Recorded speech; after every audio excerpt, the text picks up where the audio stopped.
এটা কেন আপনি বুঝেন না? আপনি আপনার রাজনীতি করেন আপনার প্ল্যাটফর্মে, যখন ইসলামের ব্যাপার, ধর্মীয় ব্যাপার, তাহলে ধর্মীয় নেতারা যখন একমত হয়ে গেছে যে কোনো মানুষের মূর্তি দিয়ে ভাস্কর্য বানানো জায়েজ নাই, আরে এখানে আপনি শেখ মুজিবুর রহমানের কথাটা বাদই দেন। বাংলার জমিনে যতগুলো মানুষের মূর্তি বানানো হয়েছে, যারা বানিয়েছে, যারা সমর্থন করে যাচ্ছে, কাল কিয়ামতের মাঠে প্রত্যেকটা হচ্ছে অপরাধী, প্রত্যেকটা অপরাধী, সেটা যেই কোনো দলের মূর্তি হোক। আর সৌদির বাদশারও যদি কোনো মূর্তি বানানো হয়, যারা বানাবে, সাপোর্ট করবে, তারা ফেসে যাবে কাল কিয়ামতের মাঠে। এটা আপনি জেনে নেন। তারা পেশ করছে পৃথিবীর কোন কোন রাষ্ট্রে মানুষের মূর্তি বানানো হয়েছে, এগুলো কি দলিল? এগুলো আমরা বলছি দলিল নয়।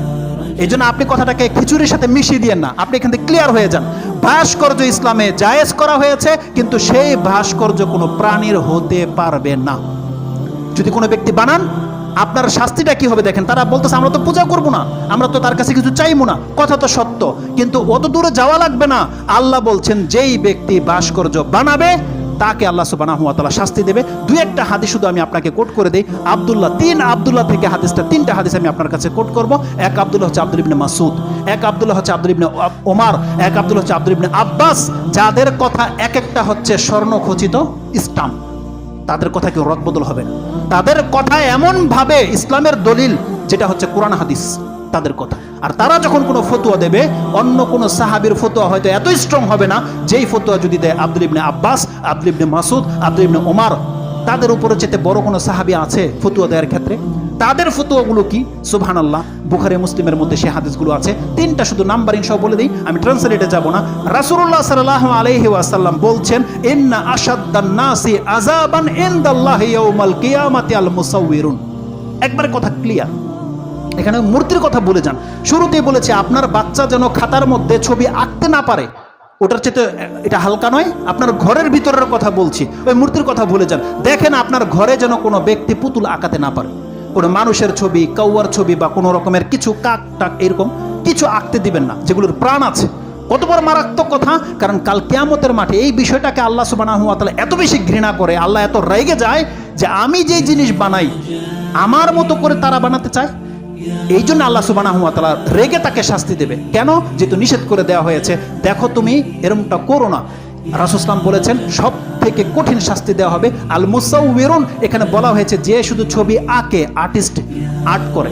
এই জন্য যদি কোনো ব্যক্তিরা আছে যারা আর্টের কাজ করেন, যারা রিক্সার পেছনে, গাড়ির, আপনারা দেখেন এইসব বিষয়গুলোকে ভুলে যান, কিন্তু এগুলো মাথায় রাখতে হবে। আপনি হয়তো ভাবতেই পারেননি যে আপনি সেই ব্যক্তি। আপনি দেখেন না রিক্সার পেছনে কোনো মানুষের ছবি আঁকা, ফিল্মের কোনো দৃশ্য আঁকা, ট্রাকের মধ্যে আঁকা, প্রত্যেকটা গাড়ির মধ্যে আপনি লক্ষ্য করবেন কোনো না কোনো প্রাণীর ছবি আঁকা। আপনি কি ভাববেন যে এই লোকগুলো নাজাত পেয়ে যাবে? শুধু বড় বড়রাই ফেসে যাবে? এই রকমের প্রত্যেকটা ব্যক্তি ফেসে যাবে, যারাই ছবি এঁকেছে। এক কথায় এটা খুব মারাত্মক একটা ব্যাপার। এটা ইসলাম আপনি খুব খেলতামশা ভাববেন না। এখানে বলা হয়েছে যেই ব্যক্তি মুসাউউরুন ছবি আঁকবে, আর আল্লাযিনা ইউদাহুনা বিখালকিল্লাহ, রাসূল সাল্লাল্লাহু আলাইহি ভাষাটা হচ্ছে যেই ব্যক্তি আল্লাহর সৃষ্টির রূপ দিতে চায়, এই কারণে তাকে আল্লাহ সুবহানাহু ওয়া তাআলা শাস্তি দেবে। কোন রিজন, কারণটা কি? আল্লাহ সুবহানাহু ওয়া তাআলা তাকে শুধু এই কথাটা বলবে, সেটা আপনি পাবেন। এই হাদিসটা রয়েছে বুখারীতে 5950 এবং মুসলিমে আছে 5430। তারপরের হাদিসটা নিয়ে নেন বুখারী থেকে 5951। তাতে আল্লাহ সুবহানাহু ওয়া তাআলা বলছেন, ইন্নাল্লাযিনা ইয়াসনাউনা হাযিহি সুওয়ারা, যারা এই রকমের ছবিগুলো আঁকে, বানায়, কাল কিয়ামতের মাঠে তাকে বলা হবে ইউআযিবুনা ইয়াউমাল কিয়ামা, আযাব দেওয়া হবে। আর তাকে বলা হবে ইয়াকুলু লাহু, তাকে বলা হবে আহিয়ু মা খালাকতুম মা আসনাউ, তুমি যা বানিয়েছো, যা এঁকেছো, এখন এটার মধ্যে প্রাণ ঢেলে দাও, এটাকে জিন্দা করে দেখাও। যদি সে জিন্দা করতে না পারে, তখন গিয়ে আল্লাহ সুবহানাহু ওয়া তাআলা শাস্তি দেবে। এখানে তো এই কথা বলা হয়নি যে তুমি ইবাদত করেছো, পূজা করেছো, কিচ্ছু বলা হয়নি। বলছো তুমি এঁকেছো, এখন এটার মধ্যে প্রাণ দাও। কেন দিলে তুমি? এটা আঁকলে কেন? এর জন্য তাকে শাস্তি দেওয়া হবে। এই সিম্পল কথাগুলোকে আমাদের বুঝে আসে না। এই সিম্পল কথাগুলো আল্লাহ সুবহানাহু ওয়া তাআলা সর্বশেষ সূরা ইয়াসিনের একটা আয়াত আমি আপনাকে স্মরণ করিয়ে দিতে চাই। সুবহানাল্লাহ, আল্লাহ সুবহানাহু ওয়া তাআলা শয়তানকে টার্গেট করে দিয়ে আমাদেরকে আল্লাহ সুবহানাহু ওয়া তাআলা জানিয়ে দিয়েছে, এই শয়তান তোমাদের বহু জাতিকে গুমরা করে ছেড়েছে, বহু জাতিকে তার ইসলাম থেকে দূরে সরিয়ে দিয়েছে, জাহান্নামের পথে ঢেলে দিয়েছে। সূরা ইয়াসিন 36 নম্বর সূরার 62 নম্বর আয়াতটা আপনি পড়ুন। আল্লাহ বলছেন, ওয়ালাকাদ আদাল্লা মিনকুম জিবিল কাসীরা আফালাম তাকুনু তাকিলুন, তোমাদেরকে আকল হয় না এখন পর্যন্ত? তোমরা দেখতে পাচ্ছ যে শয়তান মানুষকে দিয়ে এই জমিনে পুতুল পূজা করিয়ে ছেড়েছে, তোমরা দেখতে পাচ্ছ, তোমাদেরকে আকল হয় না? এই শয়তান তোমাদেরকে ঘুরিয়ে ফিরিয়ে আল্লাহর রাস্তা থেকে সরিয়ে দিতে চাচ্ছে। অতএব আমাদেরকে আল্লাহ সুবহানাহু ওয়া তাআলার কাছে আশ্রয় চাইতে হবে যে আল্লাহ, যেই ফিতনায় আমরা এখন পতিত হয়েছি, আল্লাহ আমাদের নেতৃস্থানীয় ব্যক্তিদেরকে আল্লাহ আপনি হেফাজত করেন। আপনি কি ভাবছেন যদি তারা মূর্তি বানায় স্থাপন করে আপনার আমার কোনো ক্ষতি হবে না? কোনো ক্ষতি হবে না, কারণ আমরা এর প্রতিবাদ করেছি, আমরা হকটাকে জানিয়ে দিয়েছি। কিন্তু দেখেন, আপনি এর আপেলেপে যেন না। আপনি মুসলিম ভাই হিসেবে বলছি, আপনি পারলে আপনার নেতাদেরকে বলেন বাদ দিন এগুলো, এমন কিছু বানান যেটা শেখ মুজিবুর রহমানকে এবং আমাদের নেতাদেরকে স্মরণীয় করে রেখে দেবে পৃথিবীতে। আমরাও চাই হয়ে থাক, কারণ তাদের মাধ্যমে বাংলা স্বাধীন হয়েছে। আমরা তাদের কদর করি, আমরা তাদের এহসান করতে বাধ্য, কারণ আল্লাহ বলছেন যে যার শুকরিয়া আদায় করে না সে আল্লাহর শুকরিয়া আদায় করতে পারবে না। অতএব তাদের কাছে আমরা ঋণী, অবশ্যই তাদেরকে আমরা সম্মান শ্রদ্ধা করব, কিন্তু দেখেন এইভাবে নিজে ডুবেন না এবং আমাদের জাতিকে ডুবেন না। আর সব থেকে বড় ব্যাপার কি, এটা আমি বলে দিই, এটা আমার দায়িত্ব হিসাবে আমি আপনাকে বলবো। টকশোর মধ্যে একজন নেতা বলেছিল একজন আলেমকে, আপনারা আজকে মূর্তির বিরুদ্ধে বলেন, অথচ ইসলামে নারী নেতৃত্ব হারাম, এটা কেন মেনে নিয়েছেন? এই হুজুর কোনো জবাব দিতে পারেনি, কোনো জবাব দিতে পারেনি।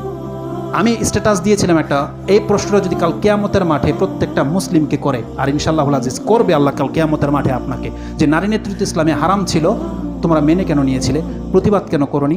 জবাবটা আজকে আমার জন্য নয়, আল্লাহর জন্য রেডি করে রাখেন। আল্লাহ যেন আমাদেরকে বোঝার এবং সে অনুযায়ী আমল করার তৌফিক দান করে।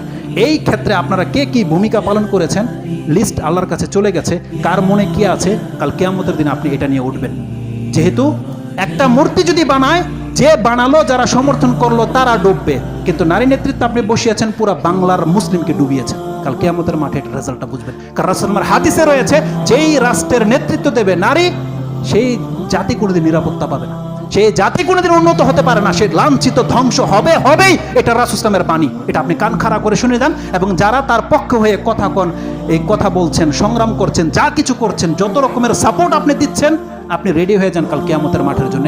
এক ভাই একটা দোয়া চেয়েছেন, এমনকি যারা দান করতে নাও পারে, আমরা সমস্ত এলাকাবাসীর জন্য দোয়া করছি, আল্লাহ তুমি মুসলিমদেরকে হেফাজত করো।